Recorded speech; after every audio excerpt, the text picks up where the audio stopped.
Boa noite, meu nome é Shane. Fator e daí? Você foi criado para vencer. Escolher Jesus e ser liberto do pecado. Sua história será uma incrível aventura de força e coragem na missão de Deus. Arrepende-se e rende-se a Jesus. Segundo fator e daí? Tenho altas expectativas do seu futuro. Você está sendo preparado para atravessar grandes desafios, entrar e tomar posse das promessas de Deus e ocupar a vitória que deixará de herança para sua família. Obedeça e avance sem medo. Quem está vindo aqui há algum tempo sabe que geralmente fator e daí é no final. É quando a gente termina aquela meia hora, seria generoso, né? Talvez 1h, 45 minutos, depende do dia. Terminamos aquele tempo juntos e a gente tenta fechar ali com o fator e daí. Me lembro que foi numa igreja lá em Angola, Indiana, que eu vi um pregador uma vez botar o so what, que é e daí. E eu fui, mas ele fechou a mensagem com uma chamada assim para e daí? Que diferença vai fazer? E eu comecei a praticar isso, talvez 20 anos atrás ou mais. Eu queria terminar com o fim. Essa semana, eu e Michele, nós estávamos lendo um livro de liderança espiritual. E o autor do livro, né, que eram vários líderes, o Hybels, o Rick Warren, vários líderes entrevistando gerentes e pessoas de alto nível de liderança, mas são seguidores de Cristo. E um era um professor que disse: eu já fui investigado pelos melhores comitês de professores, assim, conselhos de professores de cada instituição que eu vou, eles me investigam. E ele disse: aí por quê? Na entrevista lá, não, é porque no primeiro dia da aula eu dou o exame final, todas as perguntas do exame final, primeiro dia da aula. Aí me chamam assim: como é que você vai dar? Todas as perguntas vão ser exatamente dessa forma no exame final no primeiro dia. Ele disse para o conselho assim: é mais do que isso, é pior do que isso. Vou passar o semestre inteiro dando as respostas para eles. É isso mesmo. Não só vou dar as perguntas, mas vou dar as respostas. Aí ele disse: olha, e eu já disse assim, ó, bota qualquer grupo de estudantes na minha área, de qualquer lugar do mundo, para fazer uma prova contra os meus, para ver quem não sai melhor. Ele disse: claro que eles não vão fazer isso. Sabe por quê? Porque eles sabem que eu vou dar as perguntas para os meus estudantes. E eles vão sair melhor, porque eu vou dar as perguntas e vou depois dar as respostas.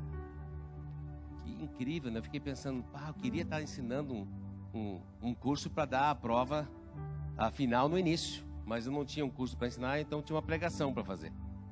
Então eu decidi: não, vou botar o fator de aí no início. A ideia daquele professor é que, por que fazer grande mistério de onde você quer chegar? Jesus não faz isso, né? Ele nos dá a pergunta final já no início. O que vai ser a soma de toda a sua vida e a minha?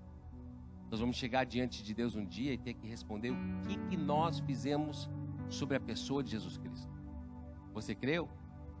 Você seguiu? É isso. Essa é a prova final. E o resto da sua vida é para chegar nesse ponto. Nós vamos passar um tempo juntos hoje. E o resto do nosso tempo junto é para chegar nesse ponto. No último slide, de dizer assim, ó: Deus está convidando você com força e coragem para viver a missão de Deus. E basta arrepender-se e render-se a Jesus. Talvez você já fez isso e Deus está te convidando hoje, então, a obedecer e avançar sem medo no plano de Deus. E eu quero te convidar para uma jornada que vai nos levar para isso. Nós queremos que todo mundo ganhe a nota 10. Eu quero que todo mundo chegue lá juntos. Então é isso que nós vamos falar. Mas tem alguns verbos. Na verdade, eu coloco assim 2 atitudes. Eu sei que o atitude está do jeito em inglês, com 2 T's. Depois esqueci de tirar dali, mas depois eu corrigi ali, ó. Só com um T, do lado ali. 2 atitudes 5 ações que vêm direto do texto que nós vamos ver hoje, que é Josué capítulo 1. Nós vamos ver que essas atitudes, força e coragem, depois preparar para atravessar, entrar, tomar posse e ocupar, vem direto do texto. Eu acho que faz uns 6, 7 anos, um pouco mais talvez, que lendo Josué, eu me deparei com esses verbos. Vou te mostrar de onde é que eles surgem no texto aí. Se quiser olhar, abrir a Bíblia para Josué capítulo 1, elas aparecem várias vezes ali. Ali nos primeiros versículos, né? Ali está cortando, mas é Josué 1 e 2. Já diz ali, Deus falando para Josué, preparem-se para atravessar o rio Jordão e entrar na terra.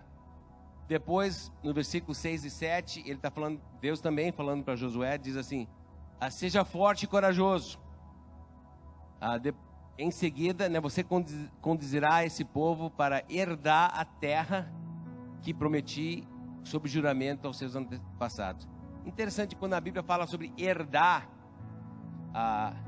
uma coisa que os pais não tinham. Como é que é? É uma herança, né? Os pais deles não tinham isso. Como é que você vai herdar algo que seus pais não tinham? Mas os pais tinham a promessa. E ele está dizendo, olha, quando Deus diz que a coisa vai acontecer, é tão certo que você vai herdar algo que veio prometido de seus pais.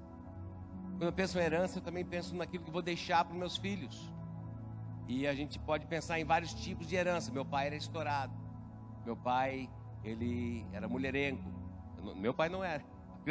Mas às vezes a gente ouve isso. Minha mãe gritava muito pela casa. Qual é a herança que você vai deixar para os seus filhos?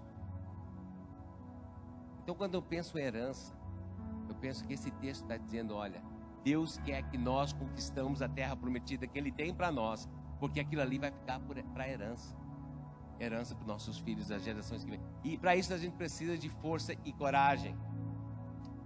Nós vamos ver que força e coragem são atitudes. Não, mas força é talvez um atributo, talvez não uma atitude. Não, mas Deus não estava dizendo para Josué, vai e faça musculação. Não era isso. É que Josué já tinha um certo nível de força, já tinha um certo nível. O Davi, né, um garotão, não tinha muita força, mas ele não teve que fazer musculação para derrotar Golias. Quando Deus nos chama para ter força, o que Ele está dizendo, olha, eu já fiz você pronto para a batalha, você precisa, vem com tudo que você tem. Eu quero tudo que você tem. Isso é força, coragem, tudo que você tem avançando pela fé. Vamos ver daqui a pouco definições para cada uma dessas palavras. Depois, em seguida, versículos 10 a 12, aparece de novo. Essa vez Josué passando adiante as ordens. Ele recebeu de Deus, agora ele está passando adiante. Preparem, atravessarão, entrar para tomar posse. E uma terceira vez aparece em versículos 14 e 15 os mesmos verbos, onde estão dizendo, preparados para lutar, atravessarão à frente dos seus irmãos. Depois em diante diz, tomando posse, e depois adiciona mais um verbo que é ocupar a sua própria terra. Quando eu comecei a notar essa sequência de 3 vezes aparecendo aqueles verbos, será que Deus está falando alguma coisa aqui? Eu gosto muito de processos, de entender como Deus está trabalhando, nos convidando para agir. Porque se eu conseguir entender o que Deus chama a gente para fazer, eu quero fazer de novo. Ensinar pessoas também.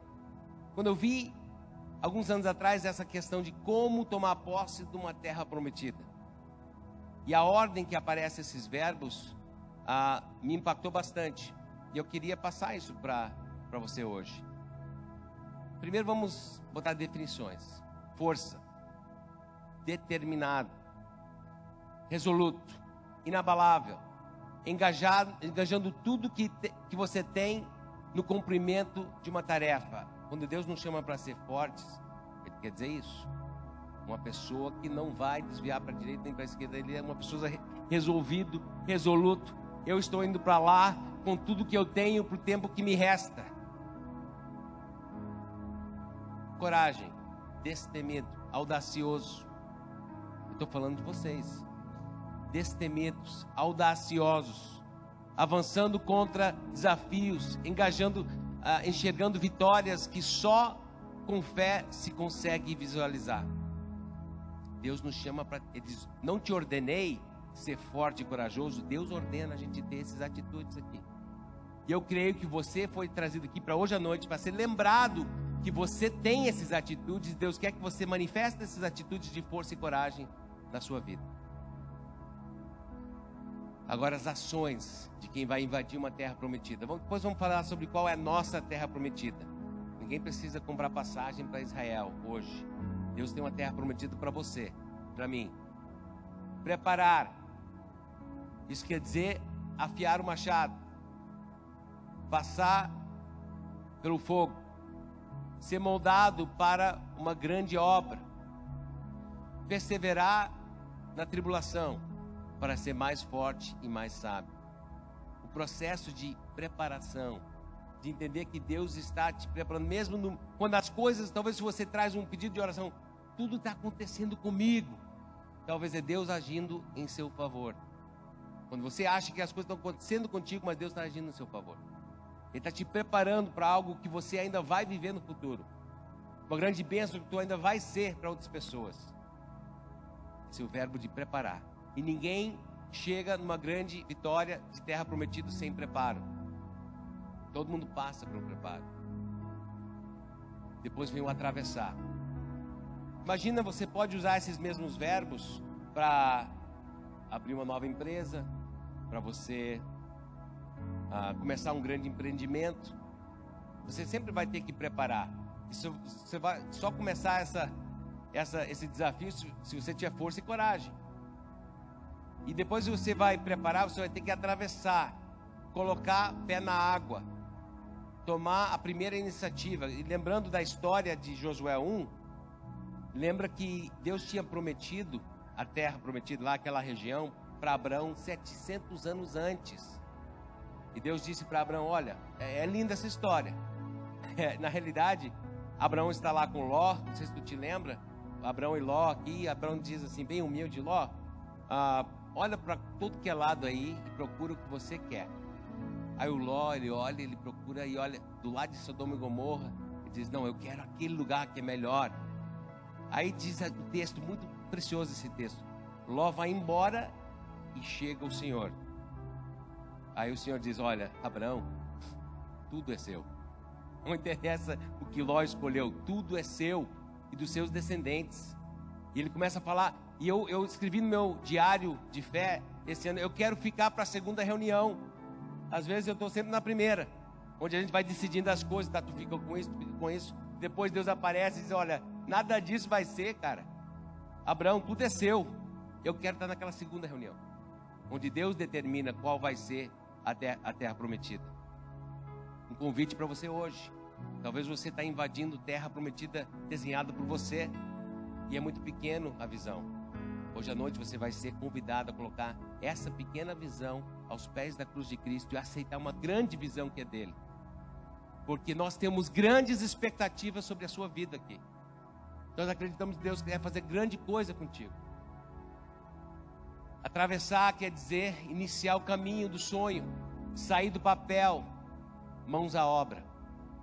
E para ele significava encarar o Rio Jordão transbordando, e mesmo com toda a impossibilidade, ele mandou de ficar em fila assim. Josué, fica na fila aí, pega as malas, nós vamos atravessar. Imagina aquelas pessoas que olhavam assim, mas está transbordando o rio. Esse não é Moisés o cara. Tu já sabe quem você não é Moisés.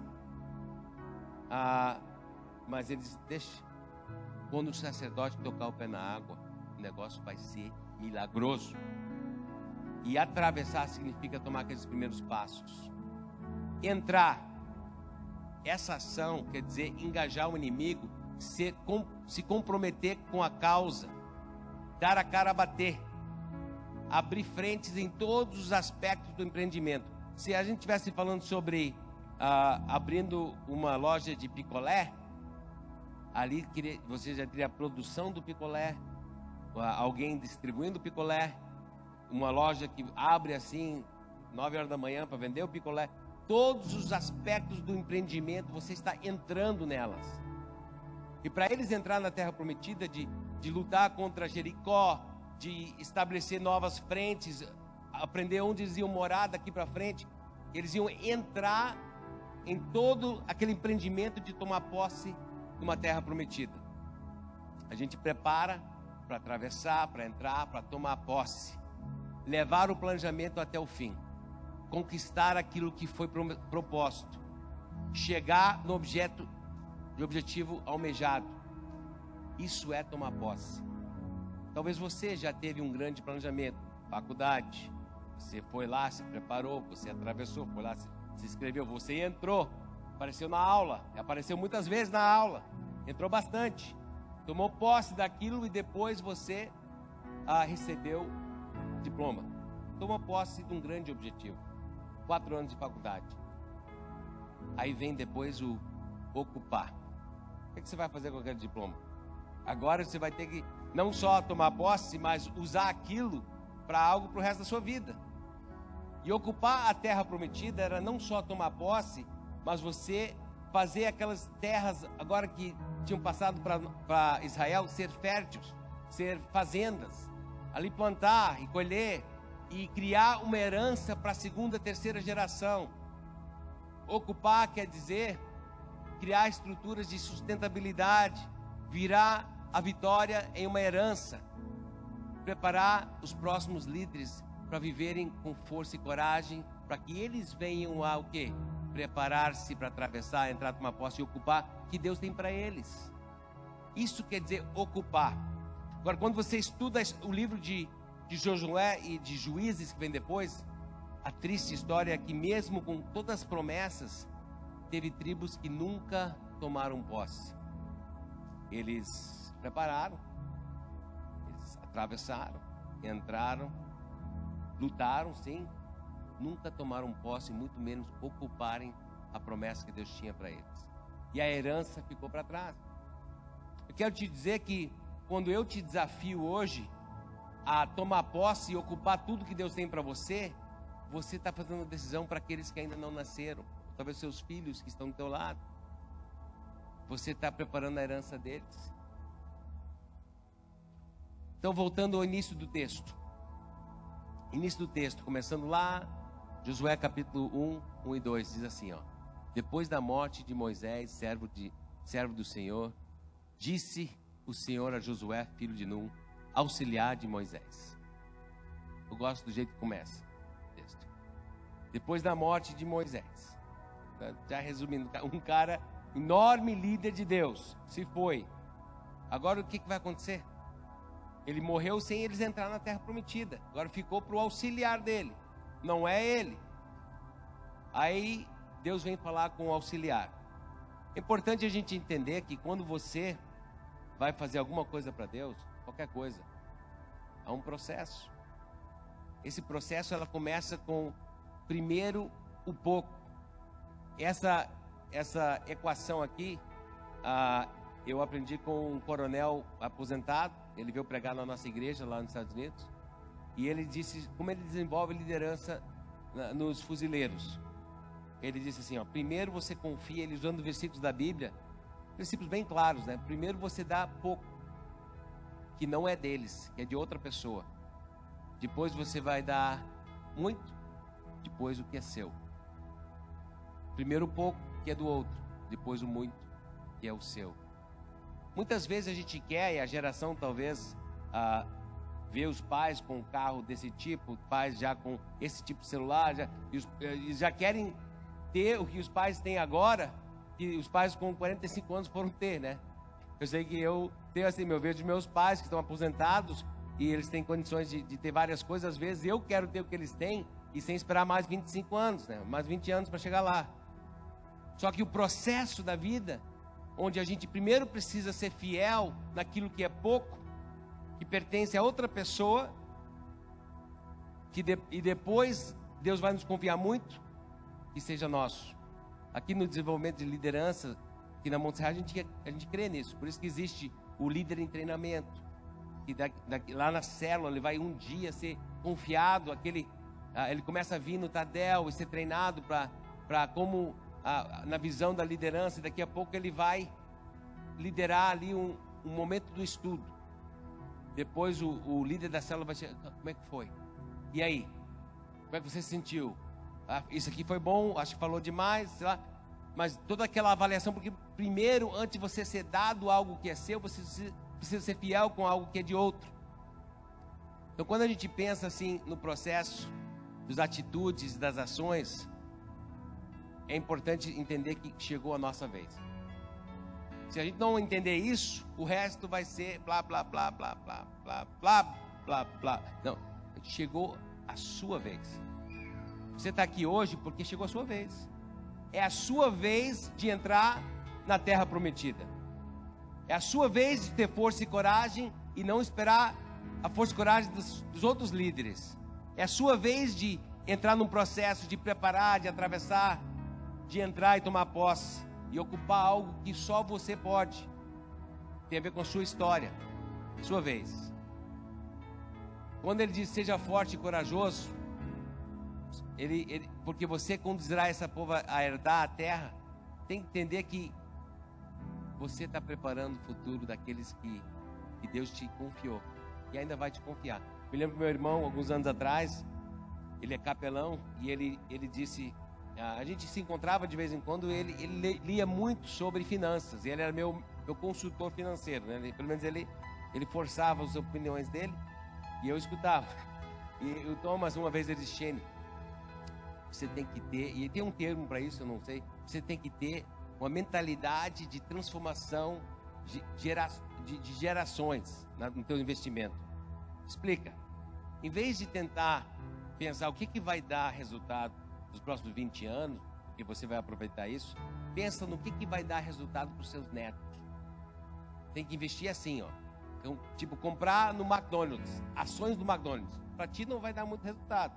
Já cresceu muito e só vai crescer devagarzinho, mas pelo menos não vai desaparecer.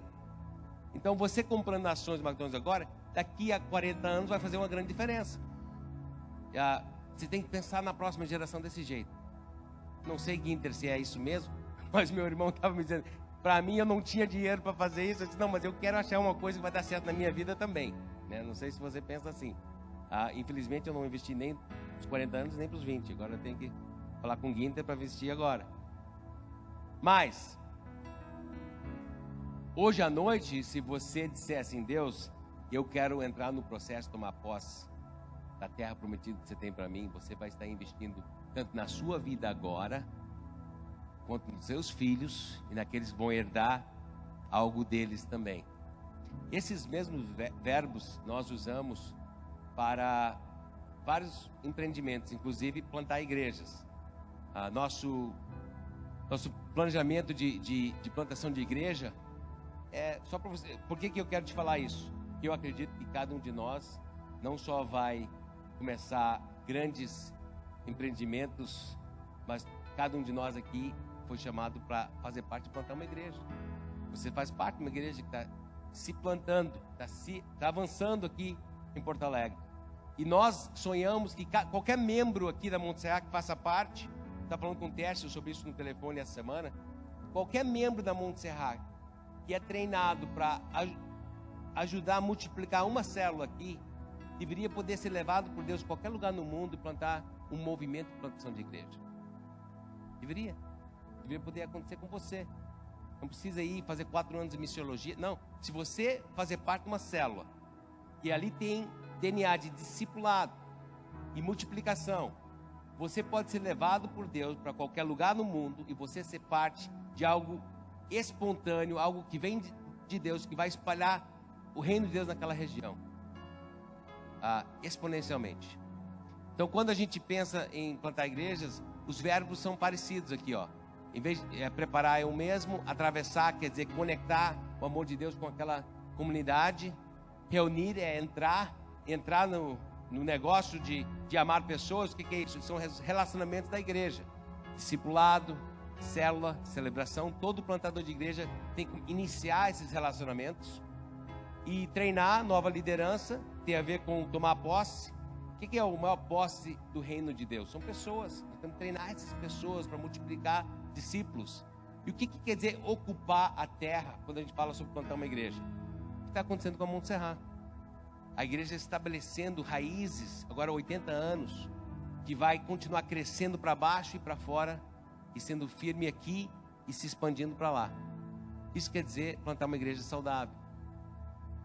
Nós temos até algumas páginas de como fazer isso com cada plantação de igreja. E nossos plantadores estão no trabalho de pensar assim sobre cada região, seja Zona Sul, Cachoeirinha, Gravataí, Canoas, de como nós vamos preparar para entrar, tomar posse, ocupar, atravessar, né? Eu esqueci, parar para atravessar, entrar, tomar posse e ocupar o reino de Deus nessas regiões. Mas qual é a nossa terra prometida? Nós estamos falando aqui sobre um texto que é milênios atrás, uma cultura distante. Será que nós precisamos entrar na batalha lá entre Israel e lá os estão mandando bomba para lá e para cá? Nós precisamos entrar nisso? A terra prometida deles era bem específica. Está aqui, ó, deserto de Líbano, até está aqui as fronteiras. Pode dar uma olhada. O que foi prometido para eles lá atrás foi isso. Agora eles não tomaram posse. Tem vários pontos desse mapa aí que eles não chegaram a tomar posse. Mas qual é a nossa terra prometida? O que Deus tem para você e para mim? É muito maior do que aquilo ali. Graças a Deus que o Novo Testamento significa que nós não estamos presos àquela parcela de terra, mas você e eu temos uma terra prometida muito maior do que aquele espaço geográfico. Diz assim, portanto, vão e façam discípulos em todas as nações, batizando-os em nome do Pai, do Filho e do Espírito Santo, ensinando-os a obedecer a tudo que eu lhes ordenei, e eu estarei sempre com vocês até o fim dos tempos. Atos 1:8, um pouquinho mais específico. Mas receberão poder quando o Espírito Santo descer sobre vocês, e serão minhas testemunhas em Jerusalém, em toda a Judéia, Samaria e até os confins da terra. Nossa terra prometida não tem fronteiras geográficas, é o mundo inteiro. Você pode sonhar com qualquer lugar do mundo e Deus pode te mandar para lá, porque vai estar dentro do nosso território. Nós tentamos ser obedientes nisso com aquele painel ali, ó, onde ali é representado cada uma dos setores aí de Jerusalém, tudo que acontece aqui em Porto Alegre, ali Judéia, no estado, todos os nossos investimentos no Brasil, Samaria e depois confins da terra. Então Deus tem nos, como igreja, levado a sonhar com a nossa terra prometida, que se estende aos confins da terra. Qual a nossa promessa? Eles tiveram uma terra prometida e tiveram uma promessa. Assim, ninguém conseguirá resistir a você todos os dias da sua vida. Como seria bom, né? A gente começar um grande empreendimento e sabia que ia dar certo no início. Ninguém ia conseguir resistir a gente. Assim como estive com Moisés, estarei com você, nunca o deixarei, nunca o abandonarei. Imagina se nós tivéssemos esse tipo de promessa no início de um grande empreendimento. Sabe que Alexandre o Grande, ele não tinha essa promessa. Ele era um general, Josué era um general, com a promessa que ele não ia falhar, que onde ele botasse o pé ia dar certo. Nunca houve um general na história que teve essa promessa. Eles fizeram grandes coisas, mas ninguém teve a promessa que, ó, pode, vai que vai dar certo. Deus está dizendo. Alexandre o Grande não teve, Napoleão não teve, mas nós temos. Nossa promessa nós temos. Olha só, nossa promessa: edificarei minha igreja e as portas do inferno, ou de Hades, nessa tradução, não poderão vencê-la. Eu lhes darei as chaves do reino dos céus, e o que vocês ligarem na terra terá sido ligado nos céus. O que vocês desligarem na terra terá sido ligado nos céus. Nós temos a promessa que nosso empreendimento do reino vai dar certo. Eu farei o que vocês pedirem em meu nome. Bem, esse versículo aqui, ó, eu já pensei um monte sobre esse versículo. Deus vai fazer o que eu pedi? Qualquer coisa. Aí ele diz, em meu nome. Jesus dizendo, em meu nome. Imagina uma conta no armazém da esquina. Caderno. Não sei se já teve. Caderno, seu nome no caderno. Aí você chega lá e diz, olha, vim fazer umas compras em nome de Jesus. Pode botar na conta dele, porque ele que vai pagar. Ele já falou. É isso que ele está dizendo. Então tem que pensar assim. Aí o cara diz, não, tudo bem, eu conheço Jesus, ele compra aqui sempre. Então, o que você quer? 3 litros de cachaça. O cara diz, não, Jesus compra aqui há muito tempo e ele não compra cachaça. Um filme pornô pirateado. Agora eu sei que não é Jesus que está comprando. O cara pode dizer, não, mas você está vindo comprar aqui, está dizendo que está comprando em nome de Jesus. Mas então tem que comprar coisas que Jesus compraria. Se funciona assim no armazém, e é óbvio que a gente não pode ir lá comprar as coisas que o cara lá que a gente diz que está comprando nunca compraria, como é que a gente chega e diz, eu quero usar essa promessa para pedir coisas que Deus não quer para você, que Deus nunca quis para você? Então você tem que dizer assim, ó, eu quero pedir em nome de Jesus algo que vai glorificar o teu nome, Jesus. Já está o próximo aí. Para que o Pai seja glorificado. Então, Deus, eu vou pedir qualquer coisa dentro daquilo que você pediria, que traz glória para Deus. O que vocês pedirem em meu nome, eu farei. Se vocês me amarem, obedecerão os meus mandamentos. Aí já foi mais difícil ainda. Então tem que pedir coisas que vai glorificar a Deus. Agora a promessa parece menos, né? Não, mas é grande essa promessa. Você vai entrar na terra prometida que Deus tem para você. A força e a provisão está contigo. Eu me lembro quando a gente veio aqui para Porto Alegre, a gente entendeu de Deus que era para vir para Porto Alegre, para os nossos filhos ficarem mais perto aqui do Amontoado, nossa vida ficar mais perto da Monte Serra, onde ele estava começando a trabalhar. Mas a gente tinha uma casa em Gravataí, e ia ter que alugar um apartamento em Porto Alegre, e ainda tendo casa própria, não é lógico você alugar um lugar se você tem um lugar próprio. Mas Deus tinha deixado claro, Xene, vão para Porto Alegre. Eu não tenho nem dinheiro para botar as crianças no Colégio Batista, vão para Porto Alegre. E quando a gente vai, ele faz, ele bota no caderno dele e ele paga. Eu me lembro que o primeiro dia de aluguel, nosso apartamento, a gente estava de joelho ali em volta, e o Gabriel está sorrindo aqui porque a gente, estamos em Porto Alegre, faltou R$3 para pagar o aluguel. Eu tinha recém dado para o Gabriel a mesada dele. Gabriel, pode devolver R$3 para o pai? Faltou aqui. Gabriel, não, pode pegar, né? E aí, o que acontece? De lá para cá, Deus vem provendo, porque quando você sabe que é para avançar com força e coragem, na direção de algo que Deus tem para você, que Ele vai fazer isso. E aí eu me lembro que chegou um momento que o Lucas e Tereza, que não estão aqui hoje, porque o Lucas operou o ombro, mas o Lucas vieram com missionários e eles alugaram nossa casa. Então tá certo, estão alugando nossa casa, 2 anos alugaram. Mas depois eles se mudaram para Porto Alegre. No último dia que ele foi buscar o último ar-condicionado, lá, agora eu comecei a ficar preocupado, vai ficar vazia a minha casa lá, alguém pode invadir. Aí eu, naquele dia, Deus, você sabe que a gente te seguiu aqui para Porto Alegre e a gente precisava vender lá. Foi 4 da manhã mais ou menos, naquela oração intensa assim de Deus, em nome de Jesus, né? Manda alguém com dinheiro lá para comprar à vista aquele negócio. Ora, eu já tinha orado há 2 anos para vender, mas não era o momento. Mas aí eu entendi, Deus, eu vou pedir bem especificamente, com dinheiro à vista, por favor, Deus. Muitos já conhecem a história, né? Foi 2 horas da tarde, o Lucas estava saindo da casa com o Anderson, não sei se o Anderson está aqui, né? Que tirou o ar-condicionado, né? E aí ele me liga, Xene, tem um pessoal aqui falando português diferente. Se o Lucas consegue entender português diferente, né? Americano, então é cigano. Aí eu sei, é cigano. Cigano tem dinheiro à vista. Eu sei. E aí eu disse, cara, eles estão com um caminhonete? Ele olhou, então é cigano.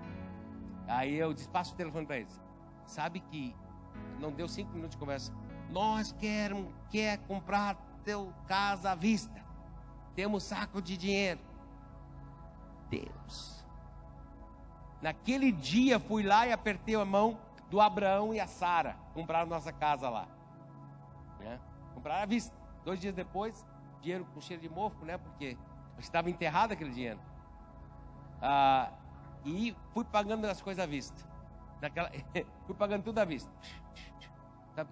Agora, claro, eu tinha 2 anos que eu queria ter vendido aquela casa, mas Deus sabia o momento certo. E eu estava orando de acordo com a vontade dele. E Deus faz a coisa acontecer. Mas a pergunta é se nós estamos pedindo de acordo com a vontade dele. Eu queria chamar alguém aqui que tem tido várias experiências em confiar em Deus. Annelise, por favor, vem para cá. Annelise, vamos bem aqui, ó. Acho que aqui, vou só mudar essa plaquinha. Pode trazer aquele outro banquinho, Annelise. Annelise, ela foi criada aqui. Vamos pegar mais um microfone. Acho que está aqui o microfone, Annelise. Vou pegar um aqui.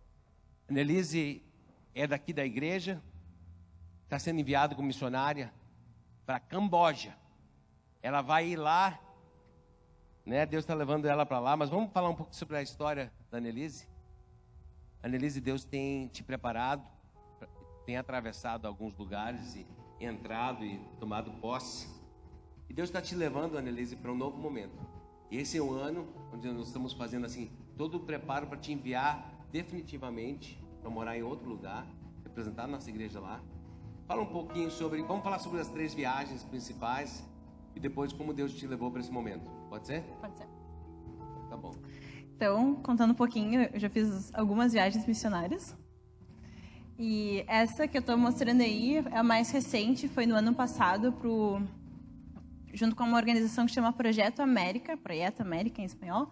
Foi em Pisco, no Peru. Pisco é uma cidade que em 2008 foi 80% destruída por um terremoto que teve lá.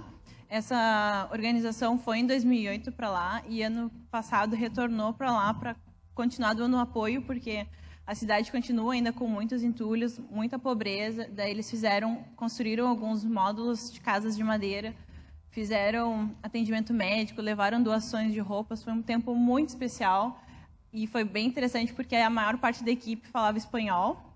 Eu não falo nada de espanhol, mas foi um tempo bem legal. E Deus falou muito comigo de que tantas coisas que eu gostei tanto de fazer lá, eram muitas coisas que eu tinha disponível aqui em Porto Alegre para fazer na Ilha das Flores, para me envolver mais na minha cidade. Então foi um tempo especial que o Senhor me levou para um outro lugar, para conhecer um outro contexto, uma outra cultura, mas também para perceber que tinha coisas para fazer aqui e que eu precisava começar logo. Essa outra viagem é o estágio oficial da MEVA. A MEVA é a Missão Evangélica da Amazônia. A base deles é em Boa Vista. Foi um estágio com tribos indígenas. Eu tive a oportunidade de, por um mês, conhecer todas as tribos que essa organização trabalha. Daí, para a viagem, foi de algumas viagens que tinha aqui de teco-teco, um avião com 6 pessoas. Pode botar a mão para fora, pode passar no meio das nuvens, tem de tudo. Foi bem interessante, foi um trabalho muito legal. Essa aldeia específica é uma aldeia que é um grupo étnico, né? Não é uma aldeia, tem mais aldeias, que eles já têm presença do Evangelho há 60 anos. Esse povo já tem a Bíblia completa traduzida, tem pastores já indígenas, formam líderes indígenas, é muito lindo e é legal de perceber que os problemas que eles têm nesse contexto é um problema de filhos que são filhos de pais cristãos e que não nascem cristãos. Eles precisam desenvolver o relacionamento deles com Deus. Foi legal de ver que os problemas que a igreja, um contexto urbano tem, é o mesmo problema que a igreja lá tem. Então foi muito legal. Outros povos que ainda não têm essa estrutura, mas foi um tempo muito especial. O Senhor falou muito comigo lá, falou que eu precisava esperar. Não era eu decidir as coisas, eu precisava esperar a ordem do Senhor e obedecer quando Ele mandasse. Esse, pouco mais atrás, foi o Estendendo a Mão ao Próximo em Ndondo, Moçambique. Foi uma viagem que nós fizemos com a igreja. Fomos lá conhecer a missão da Noêmia, missionária que teve aqui no ano passado. É impressionante o trabalho que essa igreja tem. Uma igreja pequena, e eles têm tantas frentes. O Senhor multiplica os recursos, porque é impressionante tudo que eles fazem. Eles têm uma parte de estudo, eles têm escola, creche e jardim. Não sei os nomes assim, tipo escolinha, escola, até ensino médio, creche, atende muitas crianças. Eles têm um trabalho que eles visitam pessoas que têm problemas com pessoas que têm AIDS. Eles visitam diariamente essas pessoas, acompanham se a pessoa precisa de remédios, se precisa de comida, que precisa que lave roupa. Eles têm um trabalho muito intenso, é muito legal. Foi um tempo muito especial. de estar ouvindo o Senhor, de estar servindo junto com a igreja. Foi uma viagem muito importante também. Annelise, só resumindo assim, nessas 3 grandes... Claro, você tem ministrando, eu sei que a Camila fez parte da tua célula aqui entre os... pequeno grupo entre adolescentes, acho que 4 ou 5 anos, não sei, bastante tempo. Você tem ministrado para a minha família, mas eu vejo assim, que a mão de Deus te preparando cada vez mais, e essa sequência assim, de preparar para atravessar, para entrar, tomar posse e ocupar, ela tem acontecido várias vezes na sua vida, porque não é só uma vez que a gente faz, né? Deus, cada viagem que você se preparou e foi lá e cumpriu aquela tarefa e voltou, me dá assim uma coisa que você aprendeu na Amazônia, uma coisa que você aprendeu na África e uma coisa em Peru, assim, que fizeram parte assim no todo de te preparar como missionária para ser enviada agora para Camboja. Quando eu fui fazendo então uma linha do tempo que vai ficar um pouquinho mais fácil para eu contar. Quando eu fui para Dondo, para Moçambique, um sentimento que eu voltei de lá é que tudo que eu tinha era demais, porque eles vivem com muito pouco. Eu acho que todo mundo da equipe voltou assim com essa sensação de que todos os recursos, tudo que eu tinha era muito, porque eles conseguiam viver com tão menos e viviam tão bem, e faziam tanto, iam 2 horas caminhando para a igreja para estar no culto, voltavam na chuva com criança no colo. Então era constrangedor o que eles tinham comparado com o que eu tinha e o que eu podia fazer. Na viagem para Meva, Deus falou muitas coisas comigo também. Deus falou que eu precisava esperar a voz dele, que não era tanto eu decidir, eu precisava ouvir a voz dele e obedecer quando ele falasse. O Senhor me falou também, teve uma viagem que eu fiz que foi bem tensa na primeira vez, e o Senhor, foi uma frase que ficou na minha mente que falava assim: a vontade de Deus não vai te levar onde a sua graça não possa manter. E isso no meio da Amazônia foi muito profundo pensar. Eu me lembro, só para eles entenderem, ela ficou, o missionário ficou doente, né? Cortou a mão.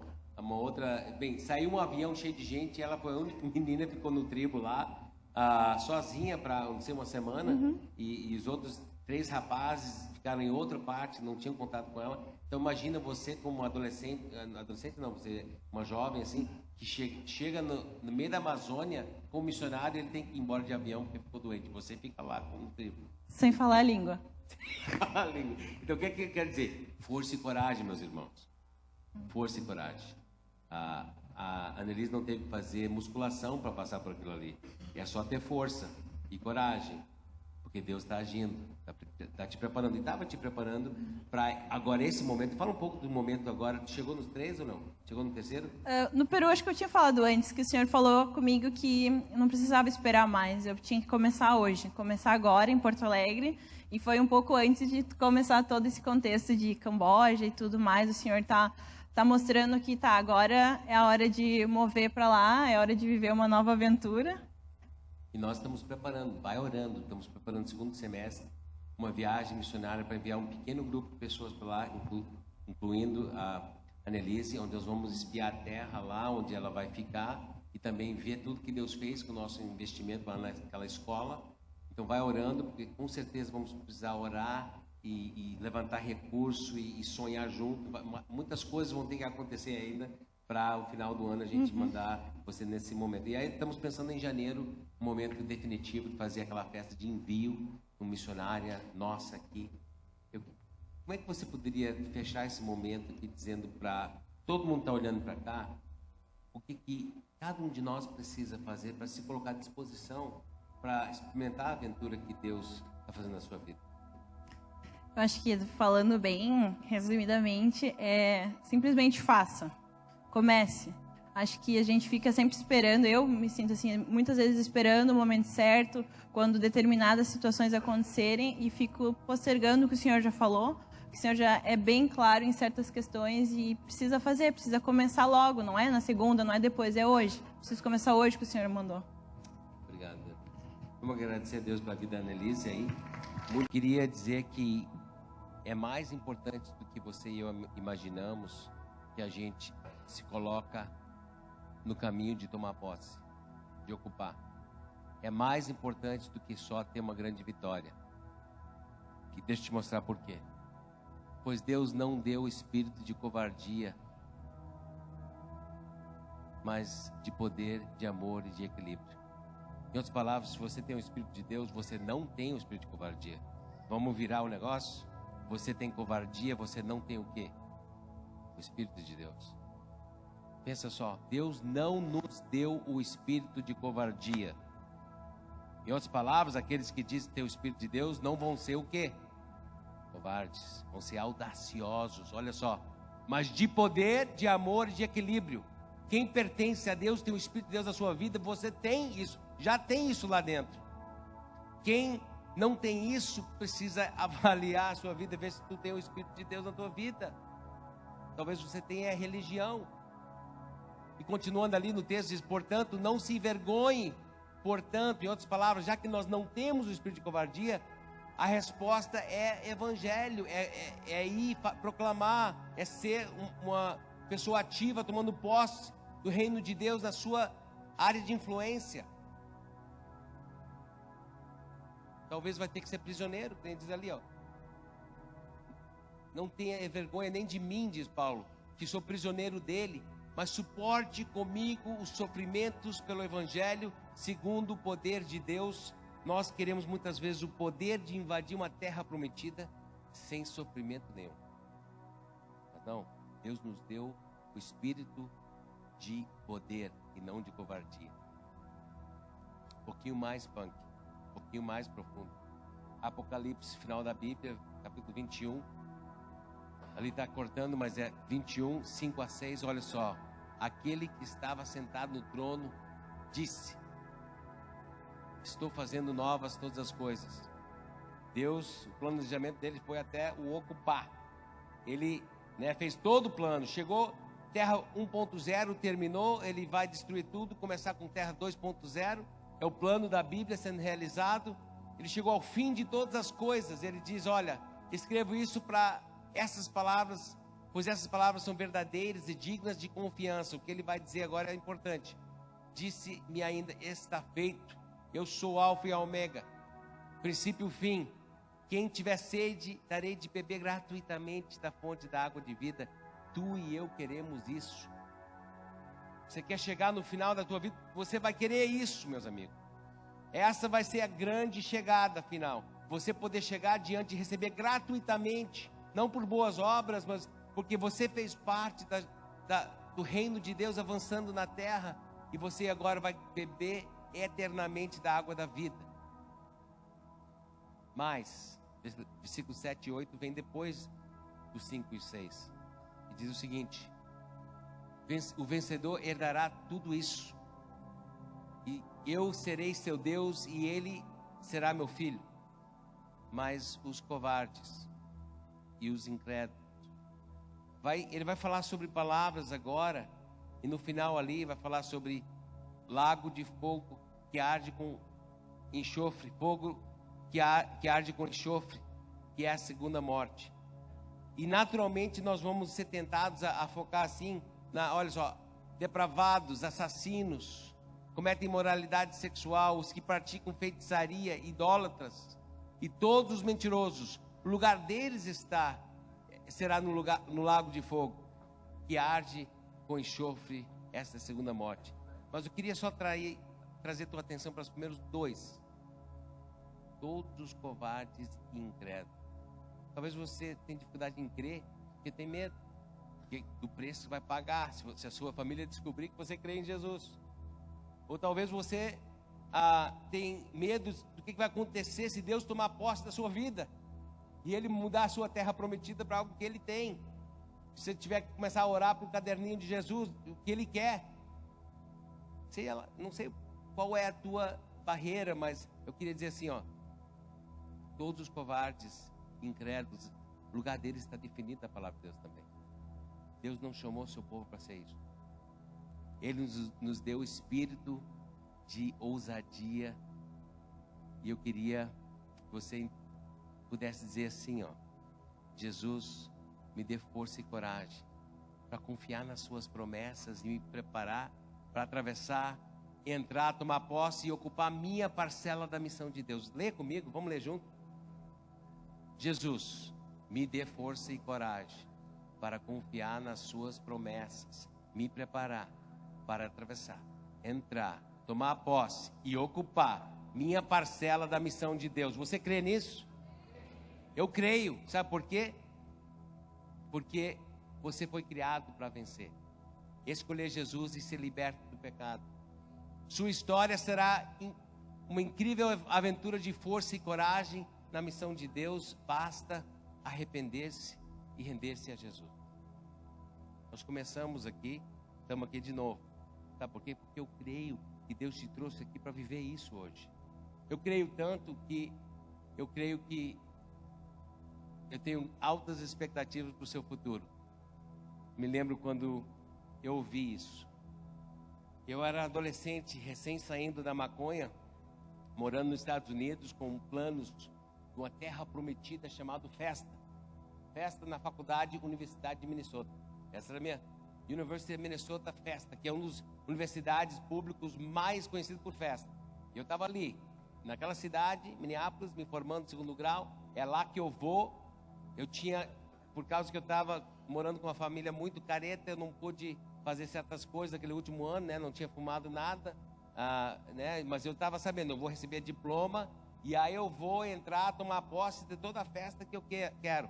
E numa noite de tipo amontoado, onde chegou um pastor visitante para pregar lá na nossa igreja, na realidade é um grupo de várias igrejas juntos, de adolescentes. Chegou um cara chamado John, brincalhão, me pegou assim, descontraído. E depois daquele culto ele chegou para mim com aquela alegria que o John tinha e disse: Shane, eu tenho grandes expectativas para a sua vida. Tem grandes expectativas para a minha vida. Eu não tinha. É isso. Eu também não tinha. O John tinha grandes expectativas. E depois ele foi meu professor no seminário. Ele influenciou para onde eu iria como faculdade. Depois o que eu estudaria no seminário. Ele foi um pastor, mentor por muitos anos. E ano passado ele foi para a glória com Deus. Na África. Estava lá. Ele era um pastor em Iowa. Ele estava servindo, multiplicando líderes lá na África. E foram buscar ele no hotel. Ele estava morto ali na cama. Deus levou ele. O John tinha grandes expectativas.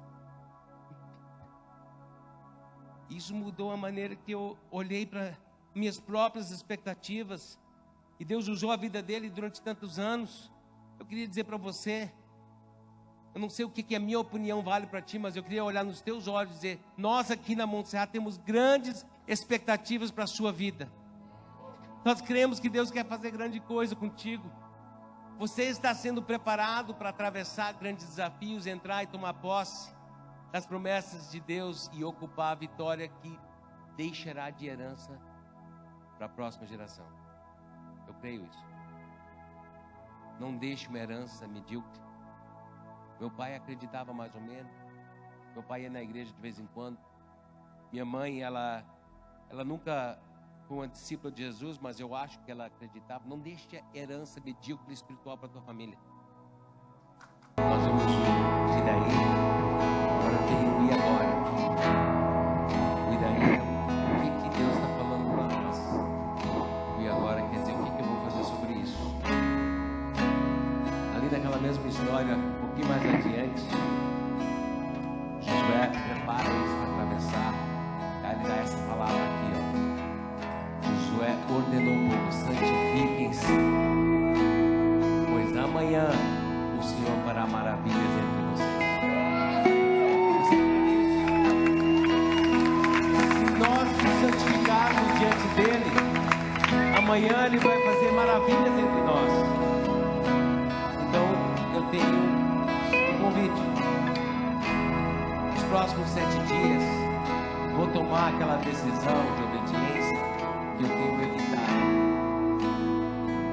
Eu não preciso dizer o que é, você já sabe. Eu tive um para fazer ontem.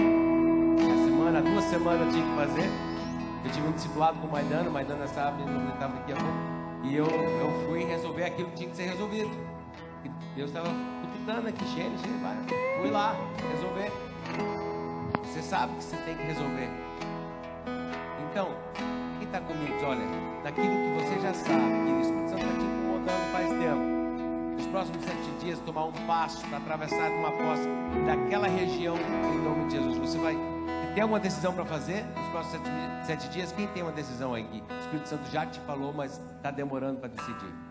Vamos junto. Não só isso, mas vou anotar e clamar a Deus por maravilhas específicas relacionadas à missão de Jesus.